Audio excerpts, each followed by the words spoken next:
Welcome, ladies and gentlemen, to the Smoke Room. I'm your host, Vocab Malone. This is Street Apologetics Live, and this is the show where we serve the underserved and look into the overlooked. And it is a smoke room, so we gotta have that fire and those matches. But we gotta have it loud, don't we? Turn it up a little bit. Fire, matches. So listen up, everybody. This is the first time we're successfully simulcasting on IG Live. There's a thing with the dimensions because I've got it set up more for YouTube, and so the IG Live link, the dimensions aren't right. Haven't got that kink worked out, but either way, people could still comment, and it's good that they can hear my voice, and hopefully I can hear their voice through the comments. Shout out to DLC for Christ for starting off the show with a super chat. Thank you very much, sir. Appreciate that. Much love on that. And we've already got somebody who's here. So let's go ahead and get to the very first guest. Welcome to Street Apologetics Live. So real. In just a second here, my friend, I'm going to have to make sure that you can be seen and heard. Let's get a mic check. Peace and blessings, everybody.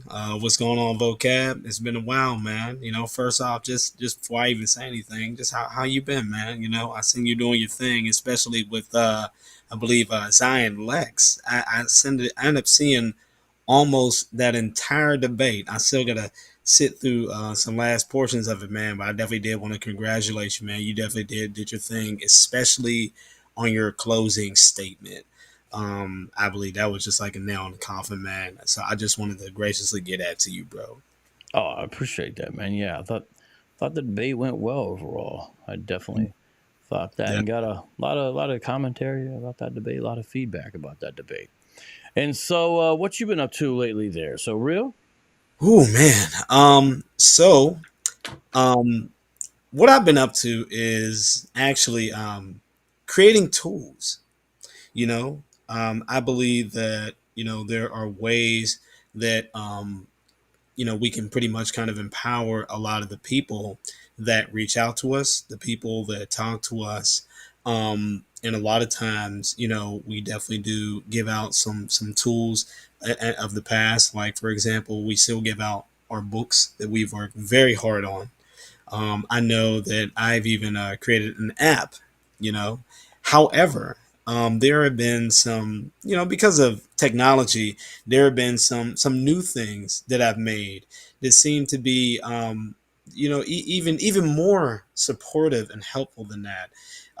The first two, basically, one is, of course, my Substack. If you guys don't know what Substack is, definitely check it out. There are free subscribers and paid subscribers. I have both subscriptions. Basically, they are all of my writing content. When it comes to the free content, of course, that's just out there. It is firstcentury.substack.com. For the free subscribers, they get a little bit more of the articles that I've written. And even the ones that just jump on and they just see articles already, some of those articles are actually pulled from the paid versions just to give people a taste of what they would get if they decide to do a paid version, which is $7 a month. I took all of my 58 plus questions on articles from my app, and I pretty much put it on the Substack. But however, there is one more gift I do want to share with people, and I believe it'll be very beneficial, which will require me to pretty much share my screen. So I'm going to do that real quick, if that's okay. All right, so Real is going to share his screen. To those of you who don't know, Real goes back in online Christian apologetics and whatnot to the old school days before I was online doing stuff with Hebrew Israelites. He was out there making videos about Tazadakia and the ICGJC, and then of course it was in the squad that Faithful to God had set up, Soldiers of God, and as well as the Shield squad later on after that. And has been a lot on Debate Talk for You and a number of other things on YouTube and here and there and everywhere. And then He had an app that was designed to be able to help people have their questions about Hebrew Israelism answered. And he also wrote a book about how to witness and share the gospel to loved ones who are in Hebrew Israelism and all that. And now he's got something new, and you're going to share your screen to do that. Let me put it on the screen. I don't see you sharing it yet, but once you do, I'll put it up there. Shout out in the meantime to Servant of Christ, SOC in the house, former Hebrew Israelite who was doing the wonderful work now for the Lord as well. Shout out to you, brother, and everyone else. Alan Torres, thank you for constant support of the show. You make it happen, and I really do appreciate that. Okay, so I'm going to put it on the screen now, and just give me 1 second here. And and remember, you can come on the smoke room too. The way you come on the smoke room is all you got to do is just click the link and you'll be in the queue. I'll see you and you can come on in. So I really would like to see some people jump on in here. And the link is in the description box, and it's also going to be put in the live chat in here in a second. So there you go. So real, the screen next to you is yours, and Awesome. You can share from there. Okay. Let me see. Okay, good. Yeah, it's there. So basically, what you guys are looking at is something I made for my free subscribers.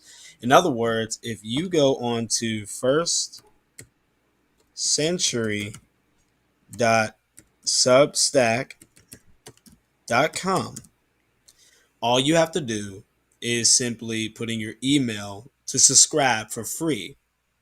The moment that you put in your email to subscribe for free, you will get obviously an email with a set of instructions and with a link. After you go ahead and complete those instructions, then you will be taken to this right here. This is a chat bot that I made. I've been working on this for quite some time. And basically, it is a chat bot that answers a lot of issues that people have with professing Hebrews or Hebrew roots in general. This is a free version. Now, the paid version has basically all of my articles in the knowledge base for the past 1500 or goodness for the past 15 years, and also I continue to add to that chatbot. This one I don't. It's pretty much it is what it is. So I'm going to go ahead and give a demonstration here. Basically, it's to save you time from researching the internet. And I've already tried to go ahead and test this out on just regular chatbots that don't have my knowledge base. It won't give you the answers that are pretty much in my knowledge base. It's the knowledge base, pretty much my brain and all my files in there. So what I'm gonna do is I'm gonna give a demonstration, and like I said, this tool is the free version for you guys.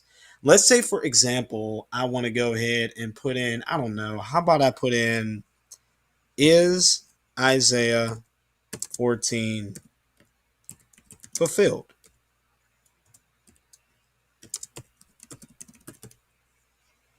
And I go ahead and I hit this. And this is pretty much what I would get. As you can see, what it's doing is it's drawing from my knowledge base. And it's simply giving out the answers, even in lexical data and things that I put in there, what you see, strangers and Nilwa and joining themselves, things like that. If you want to know where it's drawing from, you could click here on view sources, or you could just simply click on the numbers there that you see. So for example, I might click on text 4, and from there, it'll show a glimpse, or at least a small portion of that text that it drew from. Or I could just click on view sources, and from there, I have them all. And I go and click view more. It'll show some things directly from that source. Now, there's another thing that you could do, obviously. Up here, there's a greeting that I put up here, and it is called power keys. These are pretty much symbols that will help you dig through the knowledge base. Sometimes if you put in a question, it's not going to go ahead and dig as deep. So I made what I call power keys to help you dig a little deeper. So let's just say, for example, I might put in points, right? This happens to be one of my favorite ones. I'll go ahead and put in points, and then I'll put in Isaiah 14. And from there, it might pull up even more or different type of data. Sometimes it repeats, other times it doesn't. Now, like I said, that's just what I did for Isaiah 14. Now, if you truly want to know everything that's in the knowledge base, well, there's one thing you can do. You can go ahead and say, well, you know what? Instead of just asking questions, I want to know, what all do you have? Well, if you look right here, I put an index for you guys. So if I go ahead and I click on this here, I made an index for y'all. It'll basically show Ancient Ones Index. And these are all of the files that are in there, just in case you want to dig into some things. So you might copy and paste one of these, you know. Even though they say February 24th, trust me, these are much older than that. But these are some of the subjects that are covered here. All right. Now, like I said, I know that this is a smoke room, and obviously there's people with questions in here. So I know that my time is very limited. So I'm pretty much just going to go ahead at this point and wrap it up. Even though I could show much, much more things with these power keys and things, but I think you guys get the point. The point is that, you know, I know that there are people out there that often do have questions. They want to know where to look. And instead of doing what we apologists had to do for a while, which is to dig in to all kinds of things, we wanted to find a way to go ahead and bring all these sources to you. Heck, there might be some sources that are mentioned in this stuff here that you might go digging in yourself. You know, I might mention a source or something where, you know, you could fish out even more. So that's just what I want to go ahead and present to everybody. This is the free version tool. You know, once again, the other chatbot, which I will not name, that one is for those who decide to go ahead and subscribe to my Substack for $7 a month, which means they pretty much get all of my articles. I'm talking about the ones that were even on the app, all those. Plus, you get, you know, the other Ancient One bot that basically has much more articles. And on top of all that, that is the bot that I continue to add updates to. And so it only just gets smarter and smarter the more things that I figure out. So the choice is yours, whatever path you want to take. I already have one paid subscriber. Pretty soon I'm gonna have another. But I do this for you guys so that way it pretty much helps people to pretty much you know, get the answers that they're pretty much looking for. Other than that, Vocab, man, I really appreciate it, yo. And Vocab, even if you wanted to right now, if you wanted to, or maybe someone in the chat wanted me to type something in, if they want to, they want to take for one more last spin, I'm open for that. So that being said, that's all I have to present. All right, let me see here. We'll do one. Let me make the screen bigger, and then I got a guess I'm going to get to. Let me make the screen here bigger so it can be seen. Let me try to get this in here and see if I can put this on. Let me see here. That way, that's more. There we go. It's a little bit bigger now. Okay. And let me see if I can. And I can always do this as well. Yeah. You know. Mm-hmm. Okay, so let's say someone in the live chat asked about if it answers when the letter J was invented. Ooh. Now that's another thing that I have to decide. Sometimes it is very tempting for me to actually add in things to the free version. You know, there may be, because of some extreme demand, because there's issues and there may be a big deal, I may go ahead and do that. Now, I already know for a fact that's not in the knowledge base, but I'm going to put this in anyway because I want to prove another point. I want to prove that, again, since this is AI, it's almost pretty much kind of sentient. It'll do its own thing, which means even though it's giving you certain information, you may end up reading some things on there, and you might be like, "Oh, that's not right." Now, it doesn't happen all the time, but it's because it's AI. By the end of the day, you try to get it to stick as much as you can to the knowledge base, but because it has a range of, pretty much the whole internet, sometimes it will veer off. So, but of course, it's so minor that it really wasn't a big of a deal. Just have you eye Are you out. gonna So, you're gonna show us though, right? yeah, so I'm gonna go do this here, just for an example, because this is not in the knowledge base, right? So let's just see what it says. Is the letter J now? Is the letter J what? No, when was the letter J first Okay, used or invented? yeah, okay. When was I know he was sort of asking J? in a silly way, but it's actually interesting to see Yeah, because invent. that's something they like to bring up. Hmm. And you know what? Maybe I'll add something. Nah, I'll just leave it like that. I'll leave it like that. Okay, let's see what it says. Based on the evidence from the provided documents, It it is is difficult. difficult to pinpoint an exact date for when the letter J was first invented. However, there are references to the use of different forms of the letter J in the context of Hebrew names and the pronunciation of the name Yeshua. The well, I can't see it because you're. Oh, I thought you were able to see the whole screen. How about Hold on, this no, right I here? can, but you gotta stop playing with it. I'm sorry. If it just right there works fine. Maybe just slightly bigger because now it's over on the Okay. edge. Maybe just Sorry about that. there we go. Okay. Uh-huh.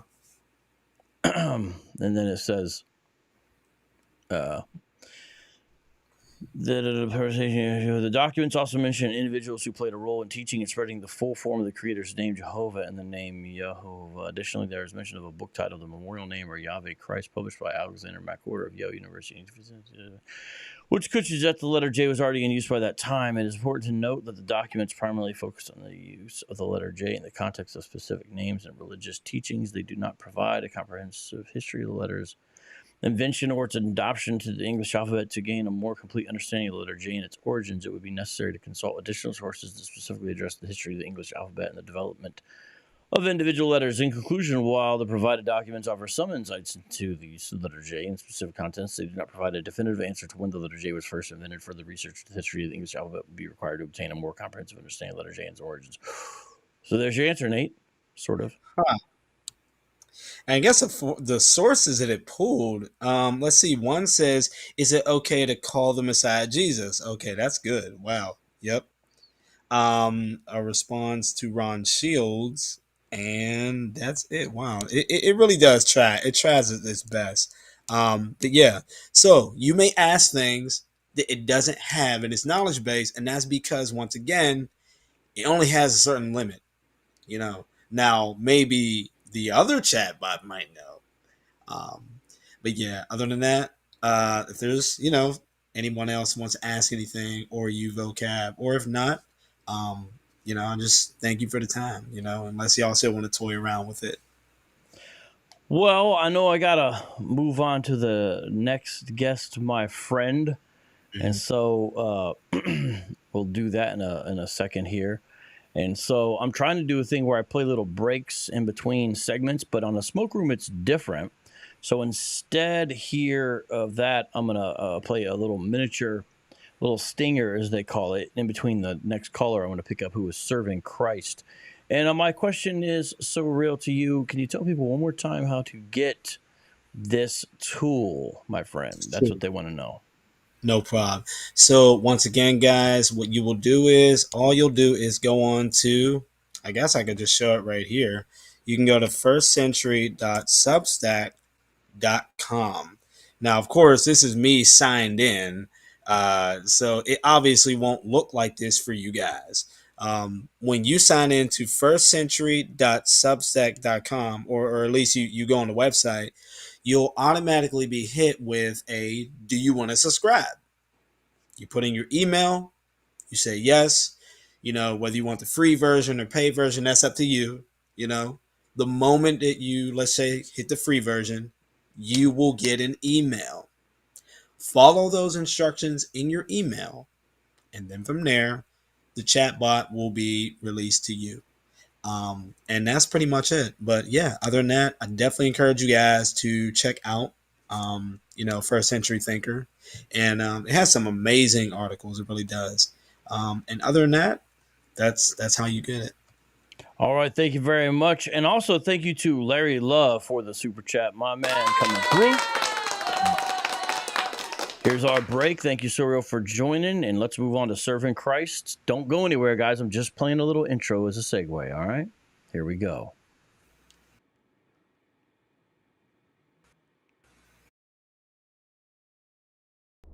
How many roads? Too many signs, I can't read them.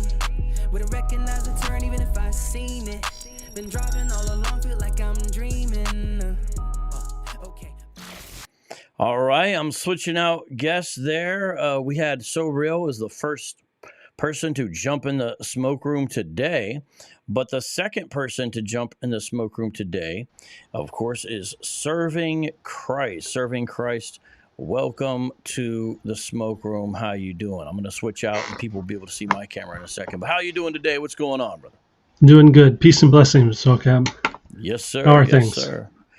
Doing all right, man. I'm just glad to be here tonight. Going through a lot of changes. You'll see me in different environments here with my background because I'm moving the studio around and making some physical moves and different things like that. And so a lot going on, but I'm looking forward to what it'll bring. It'll also bring of course, a increase in rent, but God will be with us. We'll be all right. But how you doing, man? I'm doing good. I'm blessed. And so what you want to talk about today, my friend? I wanted to kind of get your thoughts on the Benedict option and the Boniface option.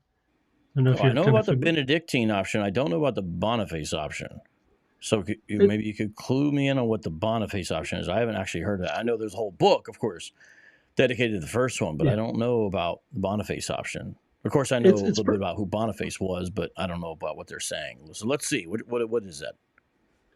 It's very similar to the Benedict option as far as the idea of creating an intentional Christian community.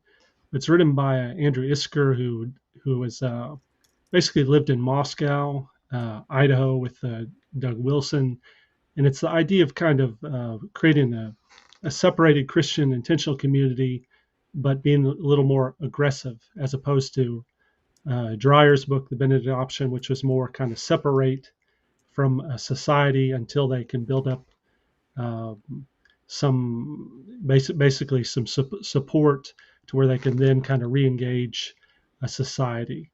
And so I didn't know what your thoughts were on that, or maybe you're familiar with Aaron Renn's book, Life in the Negative World, which is the idea that Christians that we're now in kind of a negative world that's hostile to the gospel in the West. And so I was just kind of curious to get your thoughts are on all these things and kind of jump in wherever you like, and we go from there. Well, I'm pulling some of the stuff you're talking about now. Some of it I know, some of it I don't know, so I can say what I do know. With the Benedict option, my general understanding is that the idea is to essentially create Christian communities that look essentially like old school monasteries, like Christians kind of become isolated from the world.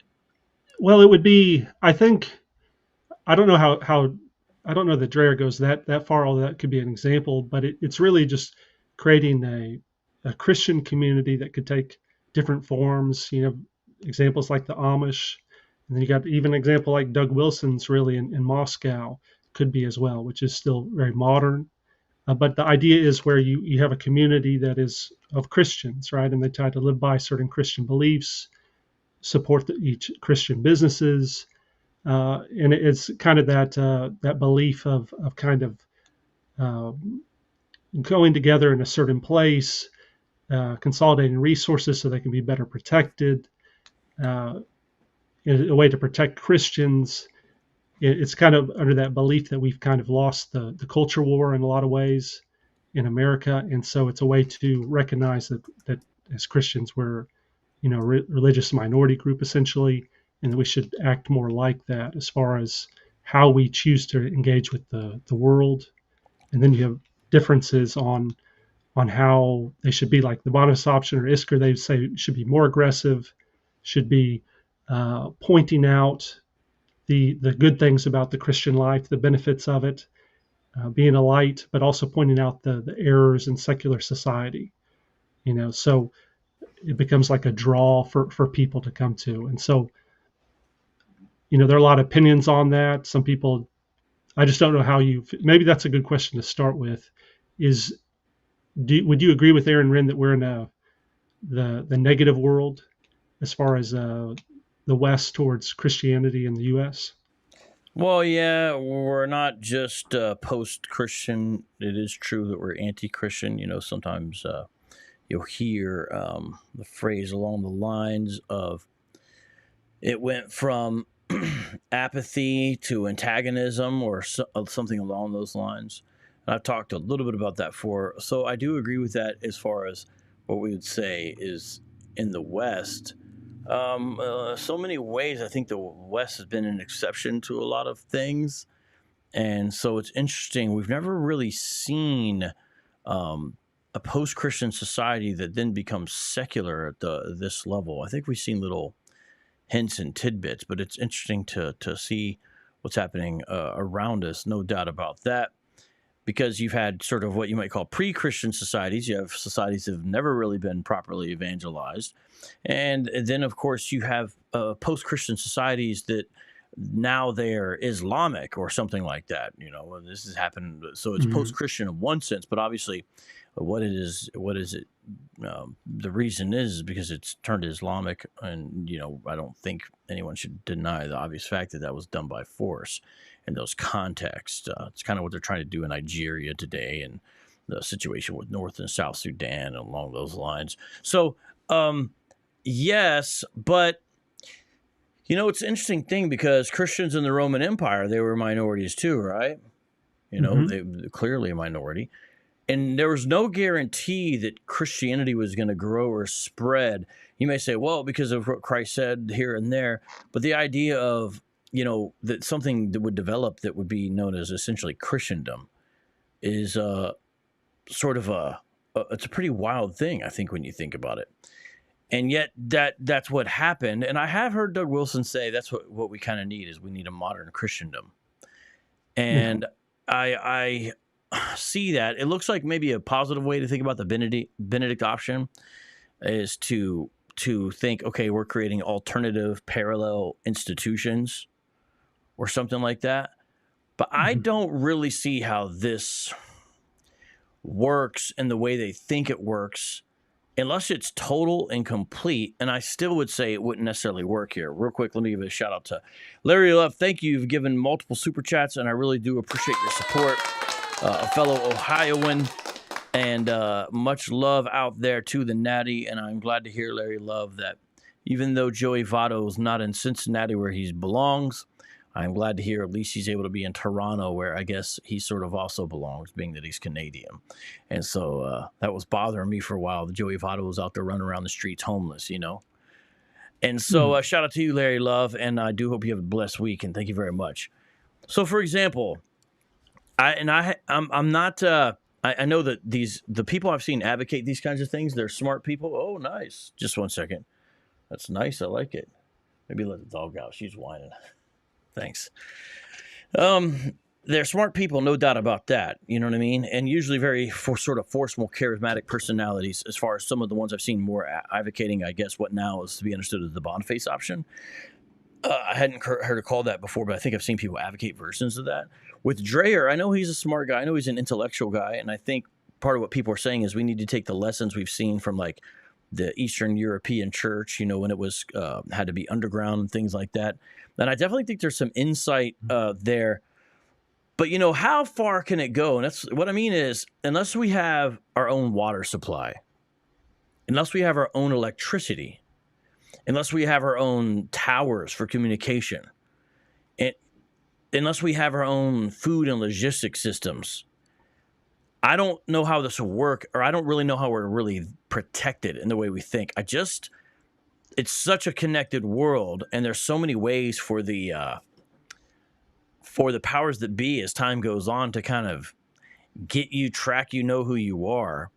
I just don't see how it can work. But I bet I don't fully understand it. But I also don't think all these advocates that I've seen really agree with each other, what they're saying. Ultimately, I feel like if anything, it's going to be a sort of a holding pattern to the fact that you're still going to have Christians persecuted. And if they want to come get you, they're going to come get you. And you really can't stop them ultimately. I don't see any way around it. And so I don't know if if it does anything more than honestly delays the inevitable. And I think it's really remains to be seen if we would be more culturally impactful that way or less culturally impactful. The reason I say that is because I just don't see, we do see commands for Christians to live together in community and harmony, but this is regular fellowship and meeting. This isn't necessarily setting up basically alternative cities. Sort of we're the city within the city. And I feel like there's probably more insights, for example, from like Augustine's City of God, that if I was had it more memorized, I could draw from that would probably help in some of these insights. Because, you know, he had to look at sort of the city of God and the city of man. And I think he had a lot of insight about what to do. But I've seen also, one last thing I'll mention about this, because these sort of stream of conscious thoughts. I've seen the one guy, Joel Weben, I'm not sure about his name. But I've seen him basically say that what we need to do is we need to go move into rural areas and start our own communities. And I'm not saying that's what you're saying, but it sounds like different versions of this type of thing. And I understand people trying to think of, okay, how do we fight? How do we do this? I don't see any of those as the answer, and I do ultimately see like a sort of a problem that's going to happen here, where I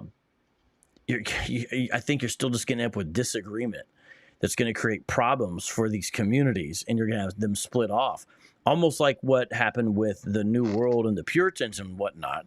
And then you have Roger Williams and Rhode Island and all this kind of stuff come out of it.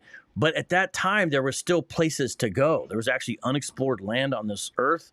And there was places to literally say, I'll go over here to this next colony. I don't think we have those kind of hiding places anymore. So I do agree we need to do things in a more concerted way. I do agree with that.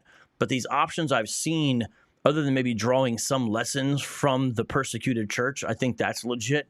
I don't know about a lot of these options. And I don't feel like they're totalizing, because to really do it, it seems like you would, maybe I misunderstand. It seems like at some point you would need to really do it. You would need to be off the grid or create your own parallel sort of internet or social media communication. I just feel like there's a lot of challenges that I don't see how it could work, because they all feel like they would be halfway measures, because you would never be fully isolated or drawn away. Now, like I said, that's off the cuff. You've read, it sounds like, all three of these books you're talking about. I haven't. Yeah. So you are getting my stream of conscious thoughts from what I do know about it. But I'm always willing to learn more. But that's what I can kind of give you now. So what say you to that? No, that's actually a pretty good list of stream of conscience thoughts there. And there are differences. Like obviously Doug Wilson in Moscow, for example, they're still very tech savvy. They went into a college town there. It was University of Idaho, and they've been a major influence buying up property. Yeah, try to get on city council, for example. Yeah. My understanding is city council, last I knew, I've not kept up on their current things. Last I knew, city council had some rule that only a certain amount of people from the church could serve on city council or something like that. There's some, wow. I don't know if that's true, or someone was proposing that. I've heard things like that because, you know, that town, from the press that I've read, this is local press that I've read, is sort of scared to death of them They're kind of scared to death of them because people got to understand, you think Idaho, Moscow, Idaho. Well, it's still a college town, and that means there's professors and all that there, and so it's not like they've.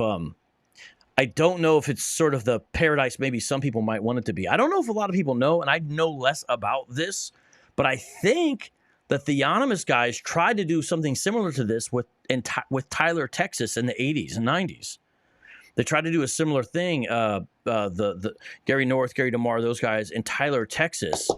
And it seems like these things never work out properly from what I can tell.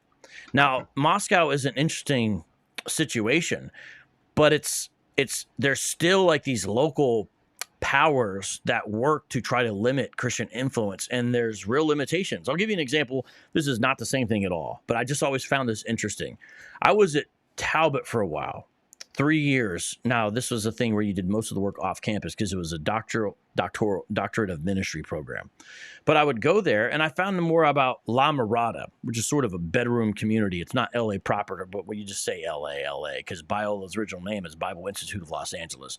Biola, of course, is the undergrad school. Talbot is the graduate school. So I was there, and I found out that La Mirada, and I guess it was city council ordinance, officially limited how large the student body on campus could be. They said it can be no more than this. And I feel like it might have been 7,000. Don't quote me on this. They said student body cannot go past this amount. You cannot have this more than this amount of people on the physical location of this campus. So there's a real limitation, like to not be able to actually expand, like a literal sort of landlocking. And maybe there's different reasons. I don't know. But to me, it seemed like a clear way to sort of inhibit some real world influence there. And I always wondered about that and the details behind that. Now, that pushed them, I guess, to kind of make the best of the facilities they had, which are world class, no doubt about that, and to do more things online and the internet through distance learning and things like that. So, people find a way around it. But at the end of the day, most of the time we're using their internet. And what I mean by it is I mean the larger society. So I felt like we learned a lot with what happened with Parler. So first they're like, well, we're going to, Parler was becoming a legitimate alternative to Twitter, like a conservative alternative in a way, in the wake of all the Trump stuff that was going on at a certain point in time. I don't know if a lot of people remember this. This is sort of right around the switch from Biden to Trump and all that kind of stuff going on. And Parler got knocked off all the places where you could download apps. They just took it off. And they tried to sort of use January 6th as an excuse, but Parler didn't really have anything to do with that because you can't set up groups and plan events. It was really just a pretense, it seems like to me. So then they knocked off Parler, and you thought, well, okay, you can still go to the website and download Parler, and you can still use it. Then Amazon, where the actual physical server space is, said, we're not going to store your stuff anymore. And they gave it a certain amount of time, and there's no way they could transfer it in time. And basically, they were able to do it, and Parler had no recourse. And Parler just went from about to go upon the cusp to become a serious mainstream sort of social media alternative to a lot of that, to nothing. No one hardly even remembers what Parler is or was now. And I'm just saying that it's crazy that stuff like that can happen. I remember with Gavin Newsom in a Grace Community when he was fighting John MacArthur. There was something the California State, or maybe it was LA County, I don't know who was in charge of this. I think it might have been related. I don't know which. Sometimes I lose track. But they're trying to pull something where I guess the parking lot was leased or something, and they were not going to renew the lease. So basically Grace would have no parking because, remember, they basically ignored the mandates. This is documented in the Essential Church. And so they were trying to play hard and fast and say, well, okay, we're not going to renew. Now, I don't know, again, a lot of times I never hear the follow-up to some of these stories, but it shows you like these politicians of a certain stripe, when they're in charge, they really have no qualms about what they're willing to do to shut down influence or kind of what they just see as obstinacy that bothers them, apparently. And so I wonder if some of it is just a delaying action, if it could even be successful. But someone might say, well, then what's your solution? And that's an interesting thing, right, ultimately. So I'm not opposed to people doing that. I'm not a fan of the idea of going rural. If you want to move to the rural, I get it. but I don't like the idea of abandoning the cities. I don't see how I could justify that biblically when they went into the cities, and someone would say, well, it's different now. Okay, it's different now, but still. So there are some real challenges, there. How would you, and let's, because you mentioned that in the cities, and a lot of people talk like that, like Tim Keller was big on that, try that cultural engagement, try to go more intellectual route, but even he was getting flagged for certain things, right? He was controversial, and he usually gets beat up on the Christian side of things as being too soft. And so, or I should say, God rest in peace now. But so I get that, and I have that same concern, because that's concerned, well, what about the poor? Because not everybody can run off to join some rural place. But how would you kind of manage that? Because I assume you're thinking like more of a Jeremiah type of model, where you're in Babylonian captivity and you're trying to live and prosper in a kind of behind enemy lines, so to speak. So how would you kind of I think those, what you just said, I think are probably the best sort of best parallels to what I would think. Like, what did Daniel and his young compatriots, what did Jeremiah do? And I think those are good examples. I mean, because they were not just in a place that was in the sort of the process of falling down. They were actually captives, right? And pretty serious stuff. And I think we have to be willing to say, and I'm not saying these folks aren't, by the way, but God can preserve us through the fire, but even if he doesn't, then okay. Yeah, and so, but I think we know that. So, but see, the folks advocating these different models, they do have a point in that we need to do better about thinking about cultural engagement in the first place, I think, and about how to pool resources. And so the thing is, I'm not against all that, but the problem is then once you have a solution, that's kind of what you push for. And I get that. That's where they end up. But some of the stuff, and again, I'm not saying the Benedict option, and I was calling it the Benedictine option, but that actually is my mistake that comes out of me thinking of the Benedictine rules that Benedict created, but it is properly only just called the Benedict option, everybody. So don't call it Benedictine option like I was in the beginning. But I don't think he is sort of advocating, from what I could tell, but the idea of sort of going rule that I have seen some people talk about, it's hard for me not to just think this just sounds like white flight 2.0, because it seems like a certain strand of evangelicalism, and it seems like, hey, we're giving up, we're going to do this, go here. But there is real no safe haven, because like some people say, well, we'll just all move to Texas. I'm not saying that that's a proper strategy. I'm saying more you just hear kind of conservatives say that. Well, let's go to Texas, for example. Well, who else is going to Texas? You see the Californians going to Texas, and you see Texas changing. And, we take it sort of as people take it for granted, maybe, that, Texas is going to stay red. Texas is red.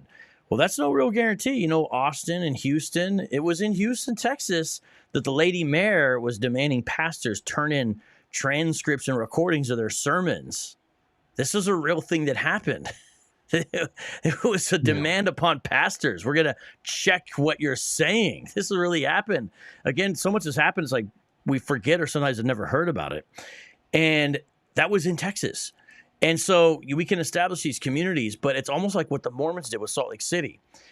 If you're successful in the model, people flock to it because of the economic empowerment that's there. And then it gets, unless you're going to in some artificial way eliminate where they can't move there, it's only a temporary measure, because then people will move to this place because it's successful. And then you have the same problem. Because what I mean is, a lot of people think of Salt Lake City just as Mormon, that's Mormon. Salt Lake City has radically changed, even in the time I've visited, from when I was younger to when I'm not as young. Because Salt Lake City has a lot of tech industry there. A lot of stuff with chips and all that is a short way I'll say it. Information technology, all kinds of things like that. Because of that, a lot of people have moved there because it's an economic powerhouse. It is not nearly as Mormon as it once was. It's still more so than any other major city in the United States, no doubt about that. But it's not the same Salt Lake City that it used to be. And so you kind of see that kind of thing happening, and there's really no way to prevent it or stop it, because there's no way to say you can't move here. So I guess what I'm saying is, going further along the line, if these communities are successful, how would you then prevent people later on from coming to be there? You just couldn't. Yeah. Lots and lots of challenges here. Lots and lots of challenges Yeah, and lots I and lots think of problems. a couple thoughts on that. I do think there's a point where getting too big creates a problem because you become bigger on certain radars. I do think even in the old days of the Benedict option, there were still Christian kings and stuff that were supporting them. So you still kind of need a champion. And so I think that's one reason probably why Doug Wilson then chose Idaho, being a more Republican state, a little more protected. And so I think there is maybe a little more protection there, but you're right. There still would have to be certain actions taken, and that's probably why it's good that they're a little more proactive, because they can kind of play the get their message out there instead of being smeared as a cult or something along those lines.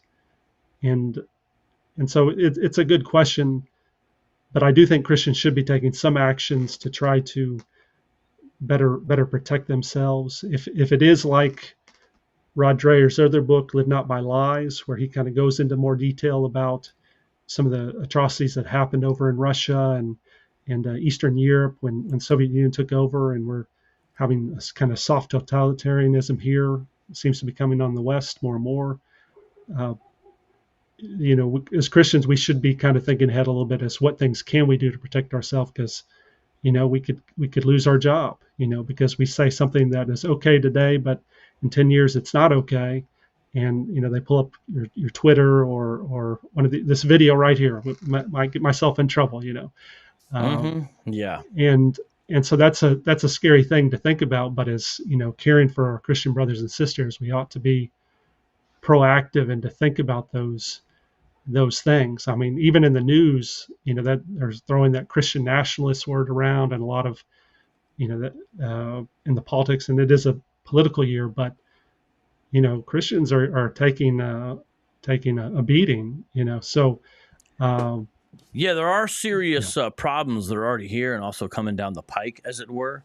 No doubt about that. And again, there's a lot we just haven't considered. So first of all, I think there was always way less Christians in America than most people were saying in the first place. And I had a friend I went to seminary with, John Dickerson, who wrote a book called something like The Coming Evangelical Recession or Collapse or something like that. I still got it on my shelf. But it's a really good book, and he's a journalist who aggregated different data to show when you actually take it together what's really being said in polls and surveys. What you see is it's a much smaller percentage, because people would always say, oh, such and such percentage, and 80% of this nation is Christian. And then people would say evangelicals are 25%. And people went around, and he showed, and I think accurately, he's like, no, it's closer to 8%, maybe max 12%. They're basically believing Christians of some sort. And I think that would probably be lower now. I think there's real issues there, sort of that. Now, I'm not saying that these people will think this, because, like you said, they're recognizing, hey, look, we need to think like a minority. And I still think, I think most Christians have somewhat woke up to the fact that we are a legit religious minority.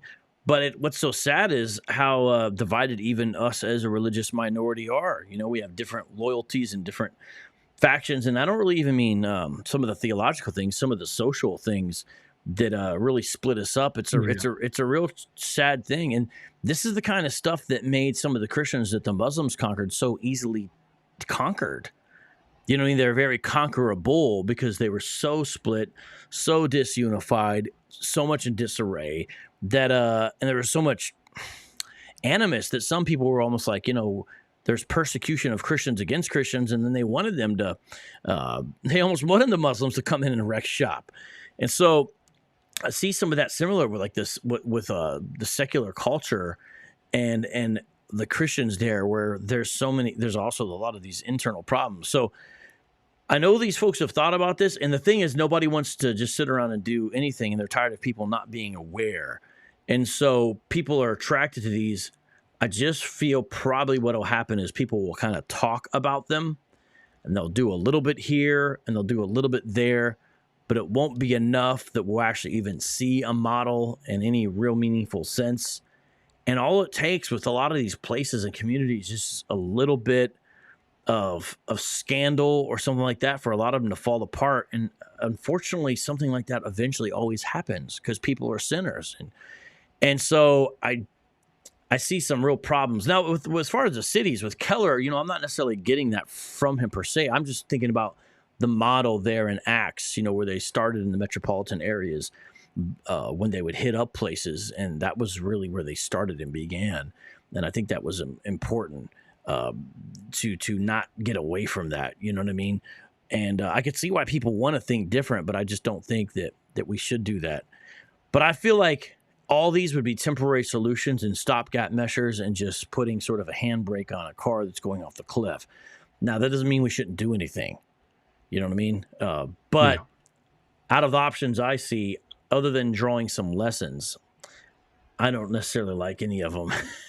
But there's more to think about. And I'm glad some of these people are also giving us things to think about and consider. Because even if you don't agree, there's more to take. I need to learn more about the Benedict option, though. I'm looking at some of the reviews and looking at it. I'm sorry, not the Benedict. I'm sorry, my bad. The Boniface option, because that's a new one. I see that just came out really last year. It looks interesting. A strategy for Christian counteroffensive in a post-Christian nation. Interesting indeed.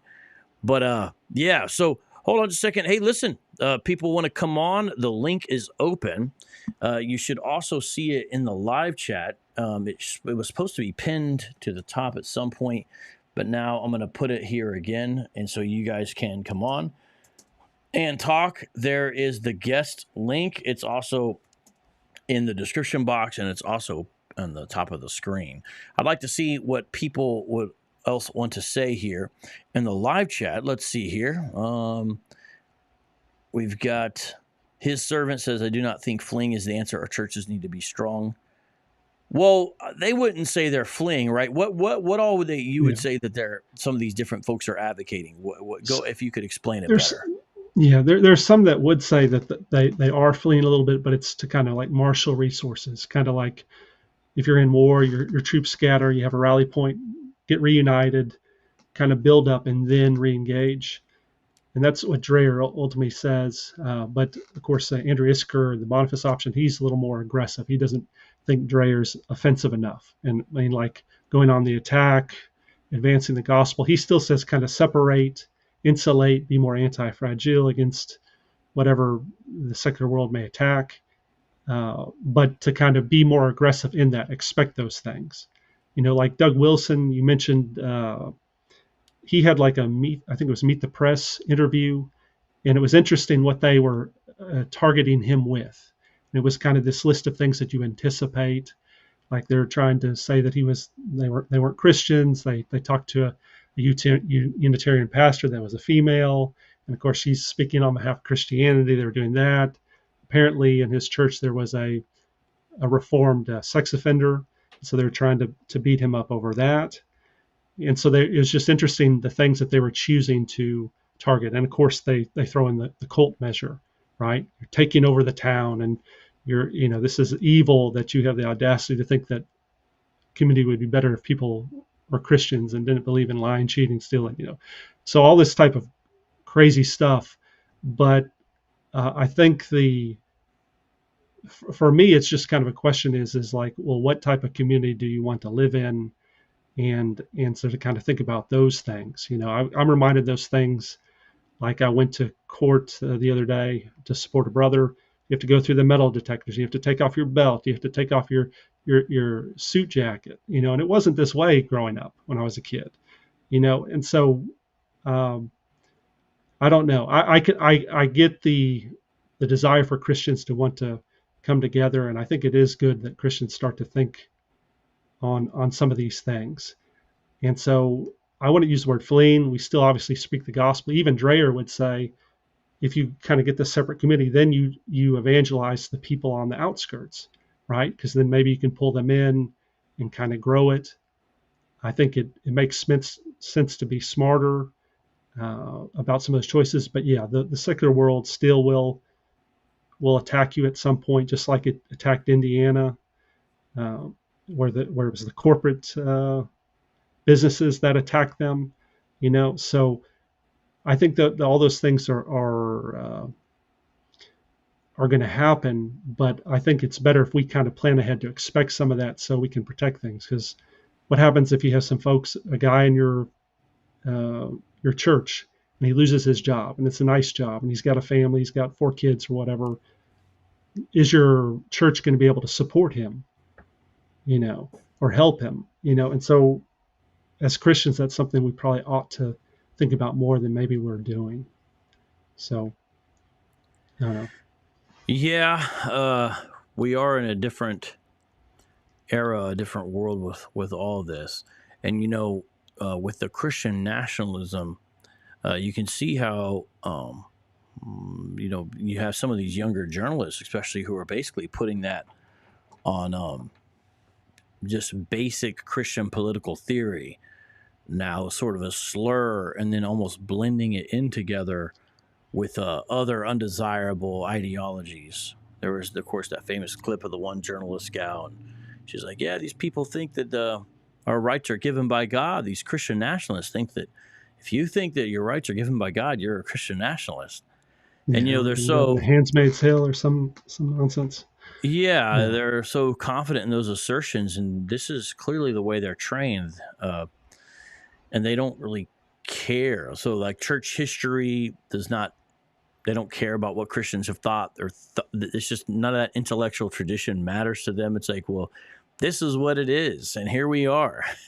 And those people eventually become the ones in charge too.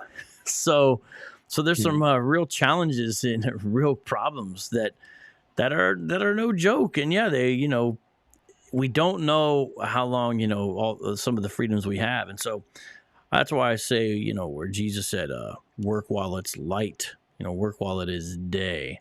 That's the one thing I do know that we can do, and say, while we have the time, here we go. Shout out to my man, Ham Sunshine, for the super chat. Thank you very much. He says, where your heart is, there is your money also. And boom. Thank you very much. And also to MK Ultra for the super chat as well. All right. Anybody else going to come through? I'm going to play a commercial here.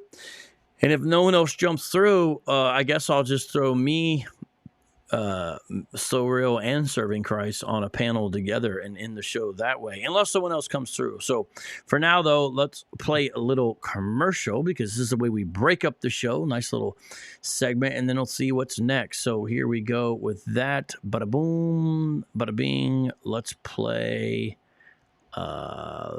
Where'd it go? Hold on, just give me 1 second. I need to play. Oh, there we go. That one right there. All right, we'll be back in just a second.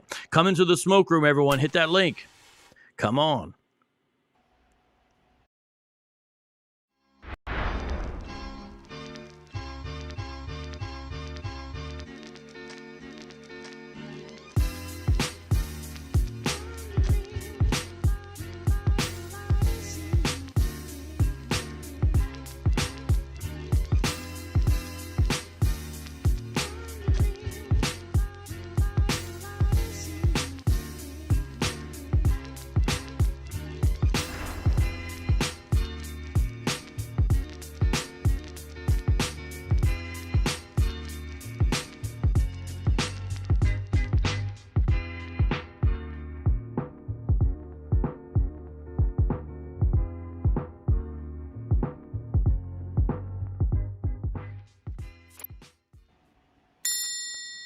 All right, now what I'm going to do is I'm going to switch some of the names on the screen, because we're going to throw both of our guests that have come on so far. That means you, and that means my man So Real. So let me just change the name, because I've got old names up here, as you guys can tell. That's just sometimes what happens.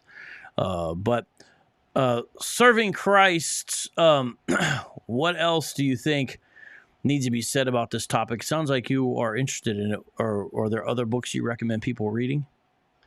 Yeah, I think that Rod Dreher's books, The Benedict Option and Live Not by Lies, are good books. They're sobering books, but it gets you to kind of think about ahead, especially if you have children and you're thinking about the next generation. I think as Christians, that's something to think about. And the other thing is, with the secular world, and in my opinion, unless God intervenes, of course, it's going to be very difficult to have revival without certain steps being put in place by Christians to kind of allow that to grow.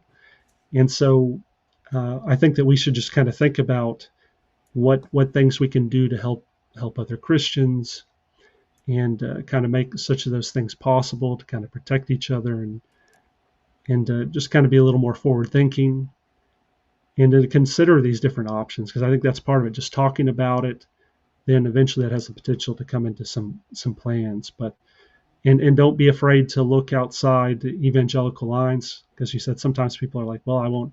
Dreyer's Orthodox. I won't read his book. I think we need to get beyond that type of thinking. That's too small minded, and just to consider some other things, and then talk about them and see what's possible. Because then you have the potential. But those two books, Aaron Renn's Life in Negative World, I think is another interesting book.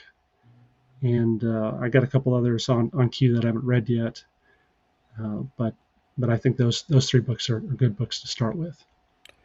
Well, definitely sounds like you're taking in from different sources there.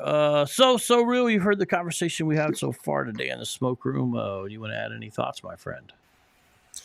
You know what? I have a few thoughts. Not very much though. I do know that on a recent Sunday school that my wife and I went to at the Orthodox Church, we kind of poked at this a little bit about how when it comes to the response to a lot of tyranny, evil, indifference, we've seen that there are always like two types of decisions.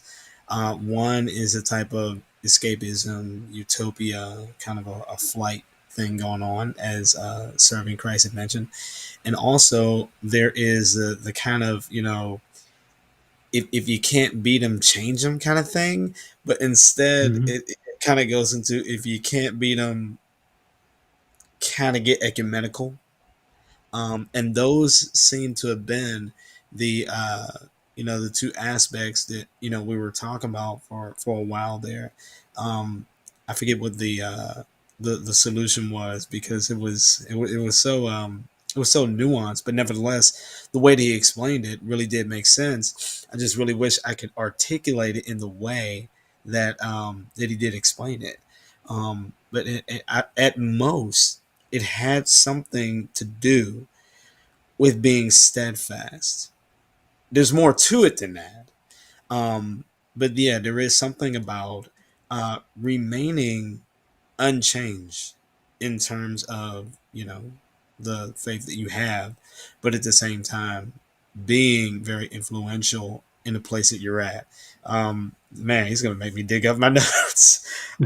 Yeah, it was a very profound answer. I never heard anything like that before.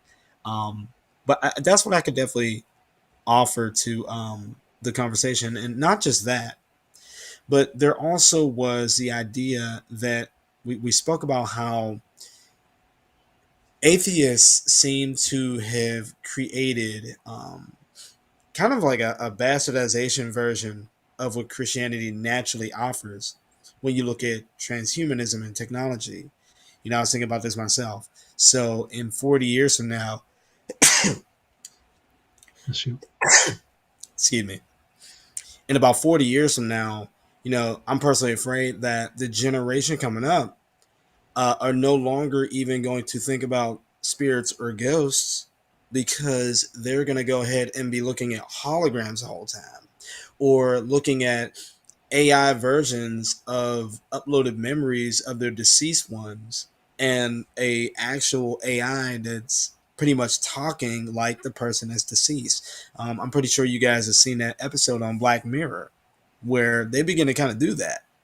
And there was a scene where, the person was talking to their AI recreated, generated grandma or whatever on screen or whatever. And she was telling her something very profound. All of a sudden, I think like the phone died and she nearly got emotional, as if she had a disconnect from her grandma, even though it was just a AI. So, again, it's trying to go ahead and be digitally resurrected by having, all of your memory go into something else. Yeah. And yet we're ditching the natural for the technological. It's sad. It's sad. Yeah, interesting stuff. I thank you, Serving Christ, for bringing up this. And his servant S says, great topic. So, this is a smoke room, so anything can come up. So this is an interesting thing we're talking about today. And so I appreciate those things. And you can see, hopefully people see that, there's always more to learn and more to understand, and more to get insight, even from, if you don't necessarily agree with everything else, there's some interesting stuff there. And I'm going to put our first ever comment from Instagram on the screen. Now I've been live on Instagram, but usually when I do it, I'm just like in my car. And this is the first time I've taken a live stream and broadcast it on the gram live. Now, I don't have all the kinks worked out, because if you look at the screen on Instagram, it's only some people that are showed. I haven't got the dimension element worked out, but I'm glad people can see it on there. And so we have JJ77 Martinez. And so I appreciate your comments from Instagram. Difference Christian versus Christicity, because the meaning are different. I'm not sure if I know what you mean. Maybe you're talking about Christian versus Christianity or something like that. And JJ77 Martinez also says, I watch all your videos, Vocab. We're good with the Hebrewites. Blessing, we need more strong Christians to know how to respond to them cults. And I appreciate that. So that's cool to have, for the first time ever, an IG comment on there. And then also I've got my man over here who is very giving to the show, not just for the super chats, but also to CASHAPP, Alan Torres. And Alan, you had left a comment, and he said he is going to triple match the next super chat. And he more than did that, Alan Torres, with a super chat that says Soli Deo Gloria, and an incredible amount, Alan Torres. Thank you very much. And you always got to let me know, Alan, what topics you want us to address, because when people were so supportive for the program and the ministry, I want to go out of my way to make sure that I'm serving them any way I can. At the end of the day, we got to do what the Lord wants. You know what I mean? You can't even let somebody who is generous to a ministry run a ministry. But at the same time, it makes sense to listen, because you want to bless the people who are blessing you, hopefully by God's grace, to help them grow in their walk. So, Alan, thank you very much. And people are definitely seeing your example and commenting and complimenting you indeed. Yeah, the AI stuff that all relates to this, and it's kind of funny because, we started off the show with, of course, So Real, basically introducing sort of an apologetics AI for questions regarding Hebrew Israelism and whatnot. And I know that's not necessarily what you were bringing up, specifically serving Christ, but people are bringing that up, and a lot of interesting things that relate to this. I do encourage people to watch, if you need some comedic relief about this, watch the skit we did with the Boom Boom Room with Elon Musk, where he tries to buy Twitter from where Elon Musk character David Wood is trying to buy Islam from Muhammad. And it's a pretty funny program, I do believe, or episode of the Boom Boom Room. And has a lot of interesting stuff in it, because he's got Neuralink, and Muhammad thinks it's the angel Gabriel talking to him, and all kinds of other stuff like that. And he estimates the value of Islam and to buy it for him, and all kinds of fascinating things there. And there's a lot there. We've done a show on transhumanism, and I've done some shows on politics, but just here and there. It's not a main area, but I'll touch on it every now and then. I've done some things like a review of some books, or talking about right to bear arms and things like that. It's not my main forte, but occasionally, we'll jump into that as well. And a smoke room is a perfect time to do that, I do believe. And there's a lot of stuff that we do have to consider. I constantly want to encourage Christians to listen to 2 podcasts and to basically get their news from these places first. And there are more commentaries on the news, but I think actually in 2024, and to me this relates to some of the things you guys are talking about here. So this is something for the Christians who listen, who would take my opinion of any value. And hopefully you consider this. In 2024, there's so much information that we have access to, even in relationship to news. So when you say you're a news junkie 20 years ago, that's still where you have cable news, but you could basically have it on and you would have some idea of the main things that are being covered. I'm not saying the main things that are newsworthy per se, but the main things that are being covered. If you go back even further, you could, have some radio, some newspapers, and there's sort of a much more limited set of sort of news. A lot has changed. Pop culture things have become news. Now there's news just within like siloed communities, like in a way it's news. Like, did you hear the Leighton Flowers versus James White debate? And you're not always up on that. And that's sort of in a weird way part of the news cycle. But then someone may not know, oh, did you hear they dropped charges against Trump in Georgia? It's like all these different things. So here's my point. I actually think it is helpful to have Christians who, one of the main things they do with skill now is to comb through news, show you what's relevant, and then add some theologically balanced commentary to it. So the two main places I recommend that happens, because otherwise I think Christians, you get overwhelmed and you just take whatever's fed to you. And I'm not anti-Fox News. Sometimes you hear Christians on the left be like, oh, you're listening to Fox News. I'm not anti-Fox News. I don't really intake it like that, though, at the same time. And I do think it's erroneous if that's one of the main sources you get your news. Of course, Lord knows it's even worse if you're talking about someone who's mainly watching CNN and MSNBC as their main sources. Of course, that's even, I would say, even worse. But don't think that Fox News is really your ally if you're a Bible-believing Christian at the end of the day. I would say ultimately they're not. So two main places I'm going to recommend are Al Mohler, The Briefing. It's a website.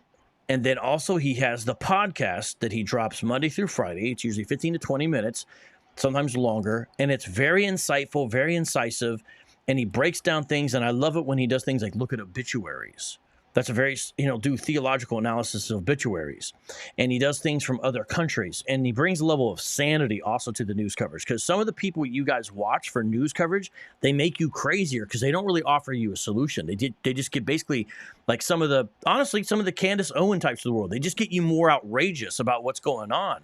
It's not really solution based because it's not gospel based ultimately, and we need to be known, informed, and some things will break our hearts and upset us, but that's not the proper Christian response at the end of the day. So Al Mohler, no one is perfect, but Al Mohler is a great thing it does a great podcast I think people should regularly listen to called The Briefing. The other main source is by the World News Group. They're out of Charlotte, North Carolina, and a great thing. And what they do is they do something called The World and Everything in It. Now that's their longer podcast. These are news podcasts though. And every day, Monday through Friday, they give you an update on the news. Now, if you don't have time for a longer one, like 20 minutes as well, because that's about how long The World and Everything in It is, and it's an orange icon. You'll see it when you search for it in the apps or the podcast apps. If you don't have time for that, just listen to their other one called The Sift. I think it's called The Sift or The Sifting, one of those two. And it only takes the highlights, and it's like 3 to 5 minutes.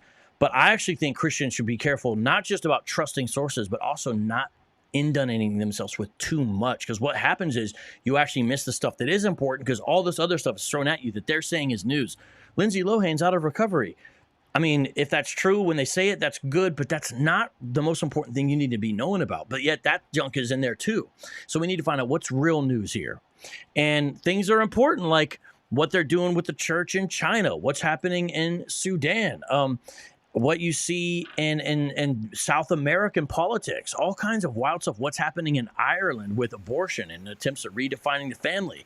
And so all that's there. So anyways, I just want to put that out there. Those are the two places I'm going to recommend. And I think Christians, you got to limit how much you intake, because at the end of the day, you can't just take it all in and think you need to know everything. It's just not possible. We weren't designed for that. And so stay sane, get those, and then keep it moving, baby. Go ahead. So real, let's close out with a couple more comments by the two smoke room guests that we've had today by the Lord's will, because this is who we've got, and that's all right. So let's end up those. So real, what do you want to say about all that? Yeah, definitely. I wanted to add some sources I listen to sometime. Now, some may be a little old school, but I still think they're good. You guys can tell me your opinions. NPR, I still think, is a very solid source to listen to. I'm going to go ahead and disagree with you on that. No, I do not think NPR is a good source. So that's just so real, 100% on his own, everybody. Is NPR better than MSNBC and CNN? Sure, but that's setting a bar low. I would Yeah. not recommend going to NPR or even the BBC. But if you're saying between them and MSNBC and CNN, then sure. But go ahead. You can speak your opinion, my friend. Yeah, definitely. The other one is WION, which is WION. It's on YouTube. It basically is led by a team in India, and they basically give just some straightforward, balanced news. That's definitely one source I definitely do love. The other one is The Guardian. I'm not sure what you guys think about The Guardian. I still look on there sometime. And other than that, I think that's about it. Those are your main news sources? Well, I mean, I definitely know that there's more. No, The Guardian's like a liberal UK rag. Wow, dang, man. Well, I'm just saying that is what it is. I mean, I'm not saying I never look at it, but to have that be your main news source, I'm perplexed. Yeah. Here's what I'm trying to say to people. I'm talking about, I think you should get a place that cools, C-U-L-L, however you say that word. Sometimes I have trouble with my pronunciations. Culls or curates, that's easier for me. Curates the news in the first place. And someone would say, well, but see, every news source does that. They're all curating what you get. So I think it's good to say, okay, because otherwise it's like, how is it curated? Because someone's always curating what's covered, what's not covered.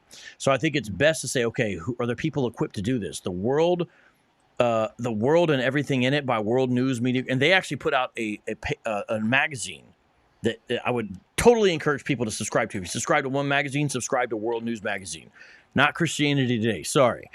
Subscribe to the World, and I think it's very helpful. So, Matt, I love you, but you're totally out there on your own on those. I do not agree with the choices you selected at all, but it's okay to make your voice be heard. I definitely am outdated, and I definitely will be getting a good update from the stuff that you're talking about. So. I hope so, my friend. I hope so. What about you, Serving Christ? Thoughts on this? No, well, I'm not. I try to limit my news intake for those reasons. It can get a bit depressing. So I prefer to read the Bible when I can. So I would just say, but I think it's good to be informed. It's going to be a political year, so it's going to be crazy. Everyone knows how that goes. And so turn down the dimmer switch on some of the stuff that's going to be said back and forth, I think would be good for Christians.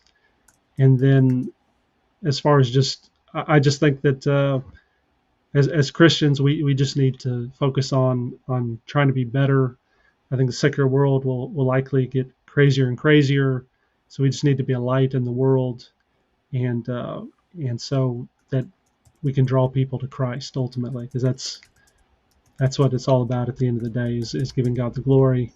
So I wouldn't say anything more than that. Not be so caught up if some of these things that trying to build or become won't happen in our lifetime, but instead think about the future and what can be done for other generations, and not worry if your great grandkids end up being rotten.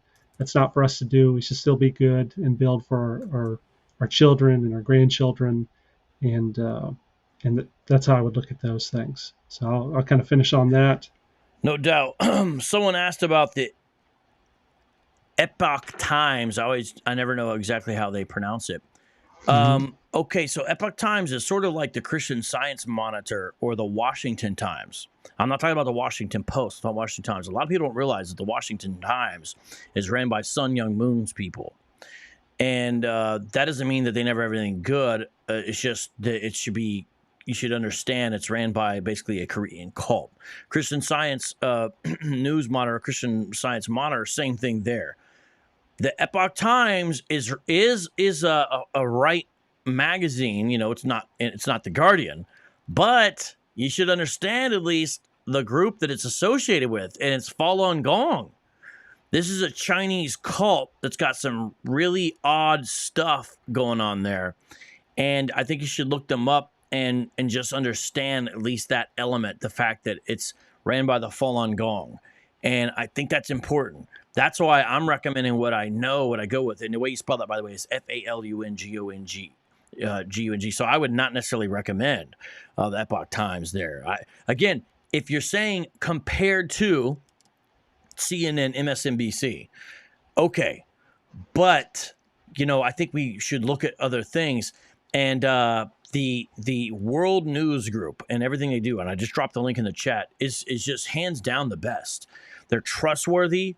It's not just reactionary, because a lot of the sources that offer themselves as an alternative to the mainstream news, a lot of times themselves are very reactionary and sometimes don't always get the headlines right because they're more sensationalistic focused. And I understand that's kind of what the left does a lot of times, but we don't want our news sources to be like that as well. So I think WNG.org is the best. And under that, there is a tab that says podcast, and then the world and everything in it. These things will help you be grounded. I really can't, again, if you trust my opinion at all, I can't sing the praises of these sources enough. I think more people should know about them. They're better than what I see most Christians putting out.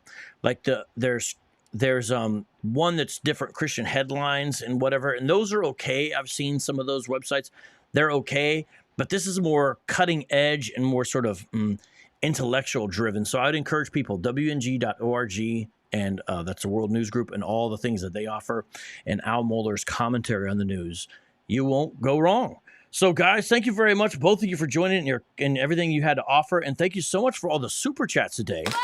Not just Alan Torres, but especially Alan Torres. You really blessed this program.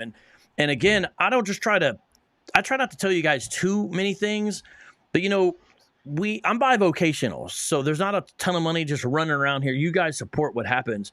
But before summer, I will be in a situation where the rent that I have to pay here in Phoenix, basically the person who's been enabling me to do rent, I don't want to give too many details away, but basically has been essentially supporting the ministry. So it's been a very low rent. Well, that situation is changing, not for any bad reasons, just because of the way things are and all that. So it's all good, but the rent won't be the same. And so we're going to be looking at about $700, $800 increase. Now, I believe we'll be able to, as far as what's going to be for basically regular living expenses. But I always know the Lord provides. He always does. So I'm going to keep on doing what I do as long as I can. And I just appreciate you guys' support. It's very real, because I tell you what I do. We get stuff in, we're going to keep it moving. We're going to be making books. We're going to be hiring editors and artists. We're going to be writing articles. We're going to be doing videos. We're going to be putting out different videos, all that stuff. Because I say, let's keep it going. You won't see me being like, oh, I need to get a bigger house and better car. The car, when you talk about the cars that I have, one is from 2010. It's a really old van, and another one's from 2006. And the reason I have to have access to two is because one's always breaking because they're old cars. But I don't have car payment, so it's all good. So anyways, I just want to thank you guys. And guys, thanks for coming on. I'm going to end the show with some whack freestyles. So here's what I'm going to do. I'm going to play the little outro joint. We got the outro joint. And after the outro joint plays, then you guys will see some substandard freestyles coming at you, because that's what I do. And so much love to everybody. Don't go anywhere if you want to hear those. All right. So let's do this thing, people.